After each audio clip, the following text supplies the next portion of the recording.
জুলাই গণঅভ্যুত্থানের সকল শহীদদের স্মরণে রুঙ্গিপাড়া কর্তৃক আয়োজিত ঘরোয়া টুর্নামেন্ট অনুষ্ঠিত হয় উত্তর আগ্রাবাদ রুঙ্গিপাড়া পদ্মা আবাসিকের মাঠ।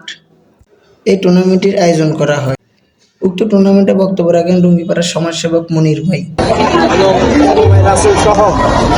সকল খেলোয়াড় কর্মকর্তা এবং টিম ম্যানেজার সহ যারা উপস্থিত আছেন প্রত্যেককে আমি আমার রুঙ্গিপাড়া ১ নম্বর সমাজ পরিচালনা কমিটির পক্ষ থেকে আন্তরিক ধন্যবাদ এবং মোবারকবাদ জানাই।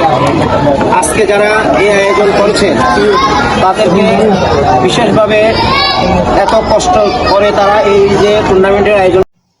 উক্ত টুর্নামেন্টের প্রধান অতিথিদেরকে বরণ করে নেন উদ্বোধনী খেলার সকল প্লেয়াররা। আতশবাজি ঝলকানিতে পুরো মাঠ প্রাঙ্গণ যেন এক মধুর মিলন সৃষ্টি হয়। শত শত মানুষের উপস্থিতিতে আতশবাজির ঝলকানিতে সকল প্লেয়ার সহ কমিটিবৃন্দ এবং কি প্রধান অতিথিদের সামনে সকলকে মনোমুগ্ধকর পরিবেশে দেখা যায়। উক্ত টুর্নামেন্টের প্রত্যেকটি মানুষ যেন স্বতঃস্ফূর্তভাবে অংশগ্রহণ নিয়েছিলেন এই টুর্নামেন্টে।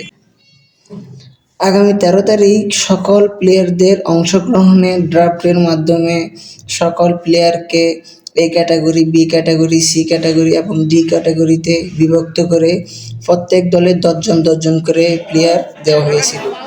যেখানে উপস্থিত ছিল 8টি দলের 8টা ক্যাপ্টেন, সেখানে আমি হতভাগ্য ছিলাম এখানে। যাই হোক, সবার অংশগ্রহণে সুন্দরভাবে সেই পরিবেশটি আমরা সবাই দেখেছি। অনেক সুন্দরভাবে প্লেয়ার ড্রাফট হয়েছিল। সকল প্লেয়াররা যে যে দলে খেলবেন সেই দলের হয়ে এখানে অংশগ্রহণ করেছিলেন। সকল প্লেয়ারদের অংশগ্রহণের মধ্য দিয়ে সেদিন প্লেয়ার ড্রাফট অনুষ্ঠিত হয়। এক একটি দলের এ ক্যাটাগরির 1 জন করে এবং কি বি ক্যাটাগরির 2 জন করে প্লেয়ার ছিল এবং সি ক্যাটাগরির 3 জন করে প্লেয়ার এবং কি ডি ক্যাটাগরির 3 জন করে প্লেয়ার এখানে অংশ নিয়েছিলেন। আপনাদের এত ভালোবাসা কখনোই বলবো না। আপনাদের এই ভালোবাসা চিরদিন আমার মনে থাকবে ইনশাআল্লাহ। আমার ছিল যদিও আমার দ্বিতীয় বলটি আম্পায়ার নো বল কল করেছিল, তারপরে আমি নিলাম। একটি ওভারে বেশ কয়েকটি রান দিয়ে তারপর আমাদের খেলা শুরু করলাম। এর মধ্যে দ্বিতীয় ওভার আমাদের সম্পূর্ণ হলো। যাই হোক, 3য় নম্বর খেলা আমাদের এখানে অনুষ্ঠিত হয়েছিল, লাস্ট খেলা, যেখানে আমরা যদিও হেরে গেছি তারপরও সমস্যা নেই, খেলায় হার জিত আছে। আগামী শুক্রবার এই খেলাটির সমাপ্ত পর্ব অনুষ্ঠিত হবে, কারণ ফাইনালের মধ্য দিয়ে এই টুর্নামেন্টটি শেষ হয়ে যাবে আগামী শুক্রবার। ধন্যবাদ।